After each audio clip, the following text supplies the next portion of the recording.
Hola amigos, bienvenidos a un nuevo video. Espero que se encuentren bien. Espero que todo vaya bien en sus vidas. Y bueno, antes pedirles disculpas que no he podido subir videos ni de análisis del partido contra el City, ni contra el Madrid. Eh, Contra el Milan yo creo que sí lo podré subir, pero bueno, no sé qué tanto habrá que analizar más allá de los jugadores en sí. Ya había hecho un análisis, me gusta escribirlo primero en un documento, escribir lo que es las conclusiones que he sacado, y había hecho ya las imágenes para el video, pero no pude grabar los audios y luego hacer el video en sí. Entonces, perdón, pero bueno, en ese video me gustaría hablar bastante. Si lo hago, creo que hablaré en general de Casado, de Marc Bernal, eh, Pau, que ha estado muy bien, de Pablo Torre, pero bueno, eh, ahora quiero hablar, como ya lo dirá el título del video, sobre el fichaje de Dani Olmo. Eh, es un fichaje pues que ha sido muy criticado por gran parte del barcelonismo, o por lo menos de la gente que habla del Barça en Twitter, que es donde más leo opiniones. Entonces, y digo gente que habla sobre el Barça porque hay mucha gente que seguramente no es culé ni nada de eso, o sea, ni seguidor ni nada, sino que simplemente sabe que te da interacciones hablar del Barça más que de otros equipos a lo mucho te van a funar, y sí, estoy hablando del Trampas, pero del Barça puntualmente, pues mucha gente da su opinión sin fundamentos, la mayoría, y este fichaje, pues como tal, se le ha criticado lo que es el precio y las necesidades y eh, la posición que ya se tiene bastante cubierta. Entonces, yo lo encierro en esas dos cosas, que se ha criticado el precio, la transacción en sí y el estado de la plantilla. Es decir, que hay algunas necesidades y en otras pues estamos muy bien cubiertos. Ahora, me gustaría analizar esas dos cosas. Finalmente me gustaría dar mi opinión con respecto al fichaje que ya está hecho prácticamente. Entonces, a falta de oficialidad, pero ya está hecho el fichaje. Entonces, me gustaría dar mi opinión al respecto sobre lo que creo que va a pasar o cómo creo que tendríamos que afrontarlo nosotros los culés. Así que, bueno, vamos al video.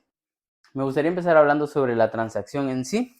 Se le ha criticado bastante el precio, que son aproximadamente 50 millones, entre 50 y 60 millones, y el estado de la plantilla, los faltantes que tenemos y los sobrantes, por así decirlo, que tenemos en esa posición. Es decir, bueno, me gustaría empezar con el precio.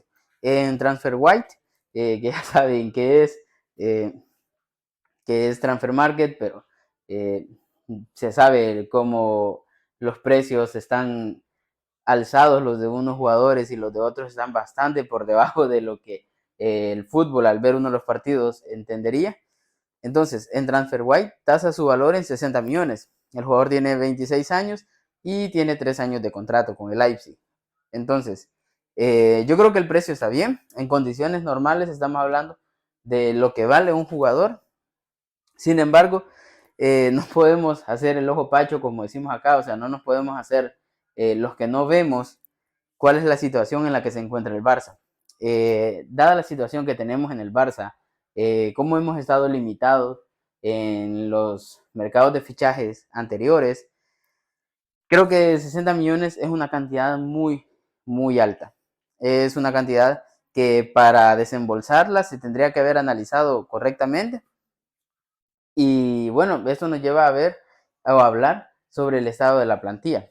En la plantilla se ha hablado bastante que la prioridad en el mercado tendría que ser un mediocentro, un mediocampista defensivo y un extremo izquierdo con desequilibrio, ya que por el lado derecho tenemos a Lamine y a Rafinha, Ferran, pero en el caso de Lamine, con quien más desequilibrio tenemos, y del lado izquierdo eh, necesitaríamos un Lamine, que en ese caso pues iba a ser Nico Williams, pero por lo que se ve pues no va a llegar. Entonces, perdón si oyen un ruido, pero mis perritos están ladrando. y bueno, espero que no se escuche mucho y que no distraiga mucho. Sigo. Mientras tanto, en la plantilla nosotros tenemos bastantes jugadores, o no bastantes, pero por lo menos podríamos decir que está bien cubierta la posición de media punta. Ahí tenemos a Fermín, que vemos los olímpicos que está haciendo, pero claro, también tenemos que decir que está jugando allí, entonces, y que viene de carrear los entrenamientos de la Euro, entonces todo ese cansancio pues lo tiene acumulado. Pero también tenemos ahí a Pedri y Gundo. Yo creo que estos jugadores pueden cumplir esa función. Eh, Esto no lo anoté, pero lo voy a hablar más adelante. Pero Pedri, Gundogan y hasta Pablo Torre puede estar en esa posición. Entonces estamos hablando de cuatro. Bueno, Pablo Torre prácticamente esa posición creo que es la mejor para él en un 4-2-3-1. Entonces, estamos hablando de cuatro jugadores que pueden jugar en otra posición, por ejemplo, Gundogan y Pedri pueden jugar más retrasado, incluso Pablo Torres, Fermín sí, esa es su posición, pero estamos hablando que esos jugadores, si están sanos, los tenés que meter al campo y alguno va a tener que estar en esa posición, en la media punta, y Dani Olmo va para esa posición. Entonces, se ha criticado bastante eso, de que ya tenés jugadores para la media punta, para jugar detrás del 9, y todavía estás fichando a uno más por 60 millones. Entonces, desde ese punto de vista, sí, la transacción yo creo que está muy, muy criticable. Ahora bien, esto es hablando la transacción en sí. Ahora me gustaría hablar sobre el jugador como tal. Ahora bien, hablando del jugador como tal, Olmo es un jugador ofensivo. Yo lo veo que es con muy buen uno versus uno. En jugadas cerradas, me refiero a espacios cerrados. Por ejemplo, se me viene a la mente el gol que le hizo a Brasil en el Santiago Bernabéu, en aquel amistoso, y también el gol que le hizo a Francia en la Euro. Como se pasa el balón de un lado a otro en frente de Tchouaméni y luego disparan. Ahí estaba Saliba también, si no me equivoco, pero en esos espacios reducidos yo lo veo con un muy buen uno contra uno. Yo le veo muy buena colocación de disparo, por ejemplo en ese gol, en esos dos goles, pero también el gol que le hizo a Georgia, parece que creo que es asistencia de Lamine. Eh, y le veo una buena lectura de espacios, es decir, saber cuándo los centrales van corriendo hacia atrás y él va con ellos, pero en algún momento se detiene y en ese momento ya es una opción de pase retrasado. Entonces, eso yo lo veo muy, muy, muy bien, una buena característica de él, pero claro, eso también Fermín te lo hace y lo hace muy bien. Entonces, volvemos a eso que habíamos hablado antes, de que tenés bastantes jugadores en esa posición. Eh, Entre las debilidades de, de Olmo, yo creo que se ve bastante las lesiones. Es un jugador que cada cierto tiempo ha caído en lesiones. Podríamos ejemplificarlo con Pedri, un jugador que se ha visto muy, muy golpeado por las lesiones. Sin embargo, yo creo que Flick puede trabajarlo correctamente. Es un entrenador que le da mucho a la condición física, entonces yo tampoco creo que Flick vaya a ser alguien que lo vaya a quemar a ningún jugador. O sea, yo creo que le gusta mucho la condición física, pero vamos, no soy yo el quien va a venir a decirle esto a Flick, pero por lo menos creo yo que es alguien que sabe hasta dónde forzar, cuándo parar, cuándo disminuir un poco y de qué manera controlar esa condición física que no vaya a los extremos, ni muy perezosa, pero tampoco muy activa.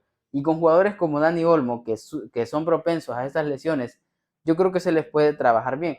Lo he mencionado a Ansu Fati también, que es alguien con quien creo yo que se tiene que trabajar eso, pero él también pudiera estar ahí en esa posición de media punta. Ferran Torres también podría estar ahí.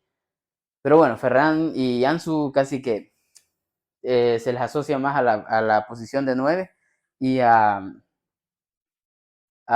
los extremos. Pero volviendo al tema de las lesiones de Olmo, yo creo que se le va a tratar bien. Creo que Flick va a ser muy sabio junto a su staff para poder controlar eso y ojalá las lesiones de él, como de Pedri, de Ansu y tal, pudieran volver a irse y que se mantengan estables físicamente estos jugadores. Pero con Olmo yo creo que eso es algo que se puede trabajar. Entonces, en cuanto a las debilidades, mayormente eso y con la distribución de los minutos, pero ya voy a hablar de eso. Ahora sí, mi opinión, yo creo que para empezar, no es negociable no apoyar. A Olmo yo creo que se le tiene que apoyar, va a llegar, es culé y es un gran jugador. No es alguien que va por un paquete, se ha pagado todo ese dinero, no, es un gran jugador. Entiendo que es criticable que el jugador llega a una posición que ya se tiene cubierta y hasta podríamos decir que se tiene muy bien cubierta. Entonces, eh, sabemos de eso, pero solo por eso no vamos a tenerla contra el jugador. Es un gran jugador, yo creo que lo puede hacer muy bien, ojalá las lesiones lo respeten y bueno, eh, creo que puede hacer un gran papel. Ahora bien, debemos entender también que hay suficientes minutos para todos. La presión defensiva va a ser fuerte, el desgaste va a ser proporcional, o sea, se tienen que desgastar presionando y eso pues tiene que dar chance a poder hacer cambios. Y también quiero hablar que si va a salir alguien que salga con una buena venta o con una buena sesión. Eso sí me jodería bastante que se tire este dinero. Vamos, que no es tirarlo, pero que haga uso de este dinero y que encima los jugadores que tengan que salir salgan mal. Que vayas a vender a, qué sé yo, a Fermín por 5 millones, Pablo Torres se va a ir por una cantidad como esa. Yo creo que para eso mejor cederlos, pero para mí tendrían que quedarse. Me gustaría hablar también de esto, que yo creo que, no sé por qué, pero me gustaría evaluar la posibilidad de que se juegue con un 3-5-2. Con esa defensa de 3 de Koundé, Araujo, Christensen, eh, y que Valde sea más un extremo izquierdo, que tenga mucha subida, pero obviamente todos van a defender. Pero si con un 3-5-2 puedes tener esa banda totalmente libre para Valde y la otra banda totalmente libre para Lamine.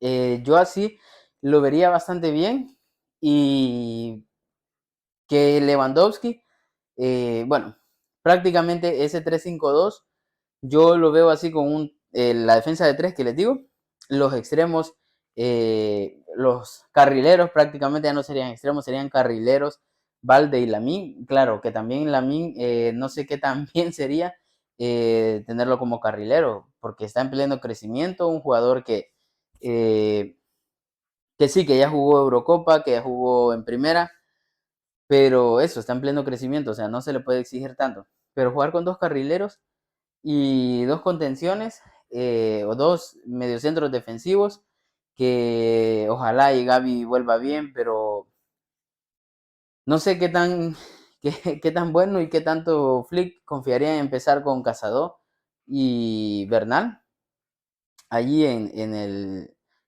mediocentro defensivo. Yo los veo muy bien, yo los veo muy, muy bien. Eh, Y ahí entre la media punta y el segundo delantero, porque sabiendo que Lewandowski es el 9 fijo, creo que ahí podría jugar con Olmo, casi que a la parte del delantero, pero flotando en esa zona entre el media punta y el delantero, buscando espacios, y en el media punta pues podrías tener a Gundogan y a Pedri, o a Pedri. Entonces, recordemos que van a haber muchos cambios. Podrías tener también a Olmo y Fermín ahí flotando entre el media punta y el 9. Yo lo veo bastante así. Pero es que, claro, lo ves por un lado, por el otro. Seguís viendo que hay abundancia de jugadores para esa zona.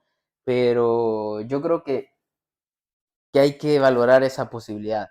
Un 3-5-2 que se convierta mucho esos dobles o más que tal vez un 3-5-2, vamos, se va a ir muy raro, pero que en vez de un media punta y dos delanteros tengas eh, dos medias puntas ahí fluctuando.